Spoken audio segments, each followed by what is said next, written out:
తెలంగాణ ప్రాంతంలో గొప్ప భక్తిభావంతో సాంప్రదాయ వైభవంతో జరిగే ప్రధాన జాతరలలో బోనాల పండుగ ఒకటి. ఇది 3 వారాల పాటు సాగే పెద్ద ఉత్సవం. ముఖ్యంగా హైదరాబాద్, సికింద్రాబాద్, వరంగల్, మేడ్చల్, జగిత్యాల, నిజామాబాద్ వంటి జిల్లాల్లో ఈ ఉత్సవాన్ని అత్యంత వైభవంగా జరుపుకుంటూ ఉంటారు. అయితే ఎందుకు బోనాలు ఆషాఢ మాసంలోనే జరుగుతాయి? దీనికి ఉన్న పౌరాణిక నేపథ్యం ఏమిటి? బోనాల విశిష్టత ఏమిటో తెలుసుకుందాం. బోనం అనే పదం ద్రావిడ మూలమైన పదం. ఇది భోజనం అనే అర్థాన్ని ఇస్తోంది. మహిళలు నెయ్యితో తయారు చేసిన అన్నాన్ని జాగ్రత్తగా అలంకరించిన మట్టి బోనంలో వేసి తలపై మోసుకువచ్చి అమ్మవారికి సమర్పిస్తారు. దీన్నే బోనం పెట్టడం అని అంటారు. అమ్మవారికి సమర్పించే భక్తిపూర్వక నైవేద్యమే ఈ పండుగకు నాంది.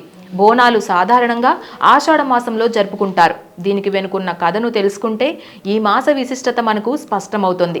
సుమారు 150 నుంచి 200 సంవత్సరాల క్రితం హైదరాబాద్ నగరంలో మహమ్మారి వ్యాపించింది.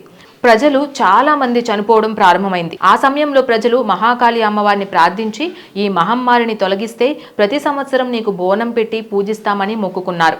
ఈ హారతిని స్వీకరించిన అమ్మవారు మహమ్మారిని దూరం చేశారని అప్పటి నుంచి ప్రతి సంవత్సరం ఆషాఢ మాసంలో అమ్మవారికి బోనం సమర్పించే సంప్రదాయం ప్రారంభమైందని చెబుతారు.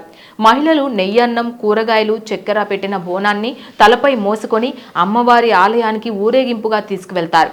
ఈ ఊరేగింపులో డప్పులు, తాళాలు, కోలాటాలు ఉంటాయి. బోనాల సందర్భంగా అమ్మవారికి ముందు నడిచే పోతురాజు పాత్ర ఎంతో ముఖ్యమైనది. ఆయన శక్తికి ప్రతీకగా కొరడా చేతిలో పట్టుకొని గజ్జెలు కట్టుకొని వింత దుస్తుల్లో ప్రత్యేక ఆకర్షణగా ఉంటారు. ఇక మహిళలు బంగారు, ఎరుపు రంగు చీరల్లో, అలంకారాల్లో అమ్మవారిని పోలిన వేషధారణలో కనిపిస్తారు. పోచమ్మ, మైసమ్మ, ఎల్లమ్మ వంటి అమ్మవార్లే ప్రధానంగా బోనాల పండుగలో పూజించే గ్రామ దేవతలు. ఈ ఆలయాల్లో నెల రోజుల పాటు విశేషంగా ఆరాధనలు జరుగుతాయి. వర్షాకాలం ప్రారంభమైన సమయంలో వచ్చే మాసం ఆషాఢం. ఈ సమయంలోనే వ్యవసాయ పనులు ప్రారంభమవుతాయి. ప్రకృతిలో మార్పులు చోటు చేసుకుంటాయి. సమయానికి పూర్వం రోజుల్లో వర్షాకాలం ప్రారంభం నాటికి వర్షాలు కురవకుంటే వ్యాధులు వ్యాపించే పరిస్థితులు ఉండేవి. అందుకే ప్రజలు దేవతలకు నైవేద్యంగా బోనం సమర్పించి వర్షాలు కురవాలని, ప్రజలు ఆరోగ్యంగా ఉండాలని, ప్రతి ఒక్కరిని రక్షించాలని కోరుకుంటారు. అమ్మవారిపై అపారమైన భక్తిని ఈ పండుగ వ్యక్తీకరిస్తోంది.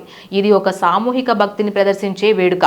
అందరూ కలిసి జరుపుకునే ఈ పండుగ ద్వారా ఏకత్వ భావన కూడా పెరుగుతోంది. వర్షాకాలం పైన, ప్రకృతి చక్రాలపైన అవగాహనను పెంచుతోంది.